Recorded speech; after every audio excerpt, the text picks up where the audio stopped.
The Princess and the Prison of Diamonds. The grand hall of Veyra Prime shone like a palace of stars. Silver pillars stretched high into the ceiling, and light from twin moons poured through crystal windows. At the center stood Princess Alyra, wearing the crown every world in the galaxy knew, the diamond of Veyra. It was more than just a jewel. The crown was made from a single diamond the size of a human's fist, glowing faintly with its own light. Merchants whispered about its value. Diplomats spoke of its power. To most, the princess and her diamond were one and the same. But Alyra knew the truth. The diamond was a cage. Her back was straight, her expression calm, but inside she felt the familiar weight. Around her, nobles smiled, bowed, and spoke words filled with flattery. None of them looked at her eyes. Their gaze stopped at the crown. The music of the royal orchestra played softly in the background. Servants moved like shadows, carrying trays of jeweled drinks. Alyra's fingers tightened slightly on her silver goblet. She wished she could be anywhere else. That night's gathering was important. A treaty signing between Veyra Prime and a small but brave world called Earth.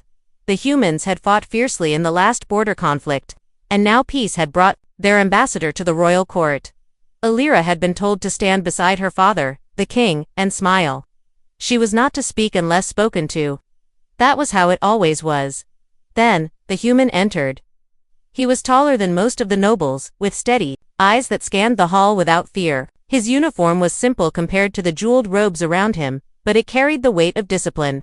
He bowed respectfully to the king, then his eyes moved to Alyra. For a moment, she felt seen, not her diamond, not her crown, but her. His gaze was curious, searching. She quickly looked away. Hours passed in formal speeches and ceremonial toasts. Alyra played her part, her voice soft when she repeated the traditional words of blessing. The humans and Veyrons exchanged signatures, and the treaty was sealed. When the hall began to empty, Alyra finally allowed herself to step away toward the quiet royal gardens. The air outside was cooler, carrying the scent of moonflowers. She sat by the fountain, letting the sound of water drown out the noise in her mind. Her fingers brushed the crown. It felt cold. A faint sound made her turn. A shadow moved near the tall hedges. Alyra tensed, ready to call for the guard, but then a folded piece of paper slid onto the fountain's edge. Her heart raced. No one used paper anymore, except for secret messages. She glanced around. No one was there. She unfolded it. The writing was in a language she barely recognized, but the meaning came clear. If you want to be free, meet me in the Eastern Gardens at the next moonrise. Her breath caught. Who could have sent this? A court rebel?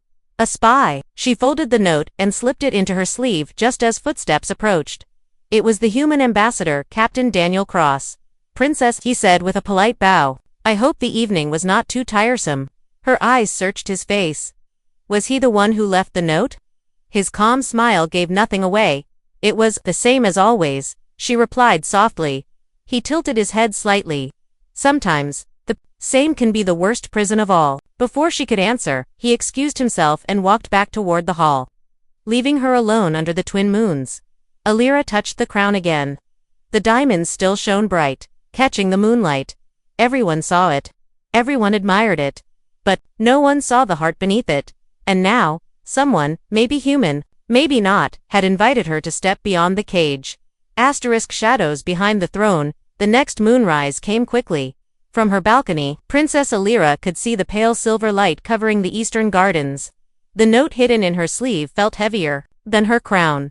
She waited until the court's attention was fixed on the evening banquet, then slipped away through the side corridors. The eastern gardens were quiet, filled with tall hedges and glowing flowers. The only sound was the gentle hum of the energy lamps lining the paths. Princess, a voice called softly. Alyra turned and saw Captain Daniel Cross stepping out from the shadows. You left the note, she asked. Yes, he said. I'm sorry for the secrecy, but I couldn't speak freely inside the hall. Too many ears. Her gaze narrowed. Why? What could you possibly want from me? Daniel's voice stayed calm. Not what I want, what I think you deserve. I've been in enough courts to know when someone is trapped. You wear a crown, but it feels like chains. For a moment, Alyra didn't answer. Then she said quietly, you are observant. For a human, before he could reply, movement caught her eye, a flicker of dark armor between the hedges. Instinctively, Daniel stepped in front of her. 3 figures emerged, wearing the insignia of the Veyran inner guard. But Alyra recognized the colors. They were loyal to Lord Veyra, her cousin, a man who had long wanted the crown for himself. The leader's voice was low and cold. "Princess, you shouldn't be alone out here. It isn't safe." Daniel's tone sharpened. "Then you'd better move along. We're having a private conversation." The guard's eyes narrowed. "This doesn't concern you, human." Daniel's hand hovered near the weapon at his side. "If it concerns her safety, it concerns me." Alyra stepped forward, forcing her voice to stay steady. "What do you want?" The leader smiled faintly. "A simple warning. The coronation anniversary is in 2 cycles. You'd be wise to think about whether you truly wish to keep wearing that diamond. Crowns can break." Without waiting for a reply, the guards turned and melted back into the shadows. Daniel watched them go. "Friends of yours?" "No," Alyra said bitterly. "Family." They walked slowly toward the palace gates. Alyra spoke quietly. "Lord Veyra believes he should rule. If I disappear, or if I die, the diamond passes to him. The guards you saw tonight, they were not warning me. They were promising me an ending." Daniel's jaw tightened. "Then you're in more danger than I thought." She gave him a faint, sad smile. "Danger is nothing new here." Over the next days, Daniel remained near the princess whenever official duties allowed. The court noticed, whispering behind jeweled fans and gold-plated masks. Alyra's father, the king, seemed unaware or unwilling to see the tension building beneath his own roof. In quiet moments, Alyra learned more about the human. Daniel had served in border wars, had seen power corrupt leaders, and had learned to read the truth in people's eyes. When he spoke to her, she felt like he was speaking to Alyra, the person, not Alyra, the crown.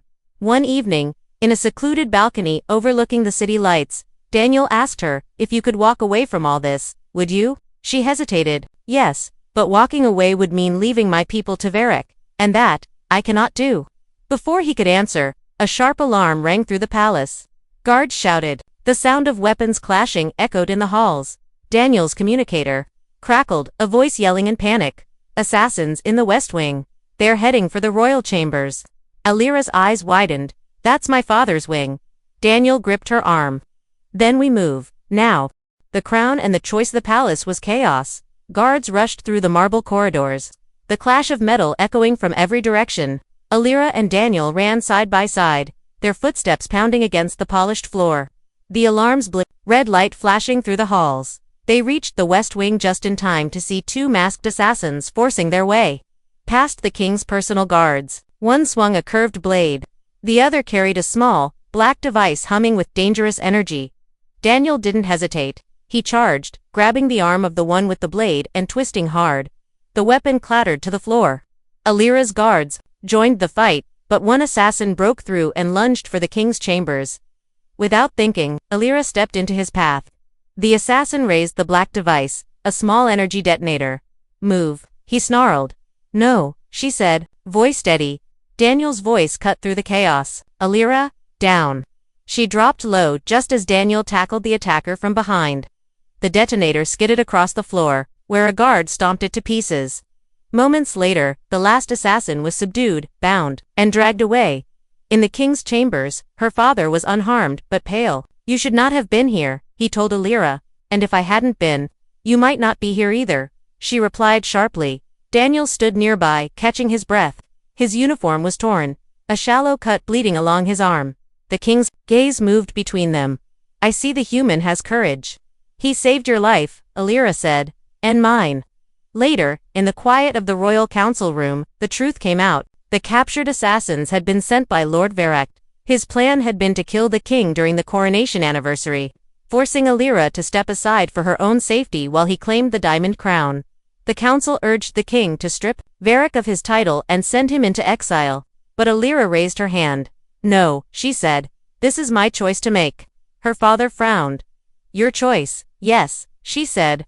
"For years, I've worn this crown because it was expected. People saw the diamond, not me. They thought the crown made the princess. But the truth is, the princess must make the crown."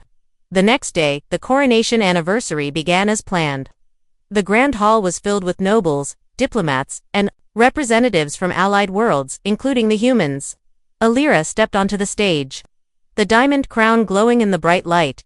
But instead of reciting the traditional vows, she raised her voice so all could hear.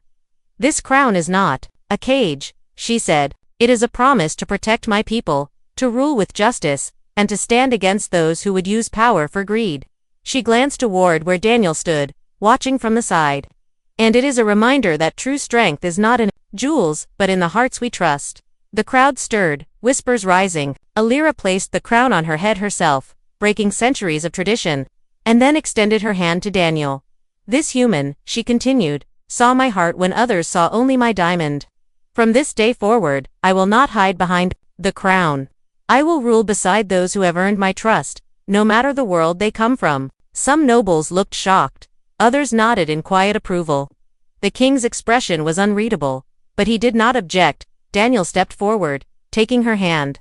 I don't care about the diamond, he said softly. Only about the one. Wearing it, Alyra smiled. For the first time, it reached her eyes. Far beyond the palace. The people of Veyra heard the news. The princess had chosen her own path, refusing to be just a symbol. She would be a leader, and she would walk beside a human who had protected her not for power, but for who she was. In the days to come, stories of the Diamond Princess and the human captain would spread across the stars. And always, at the heart of those stories, was the truth Alyra had learned. A diamond can shine bright, but it is the heart behind it that truly lights the way.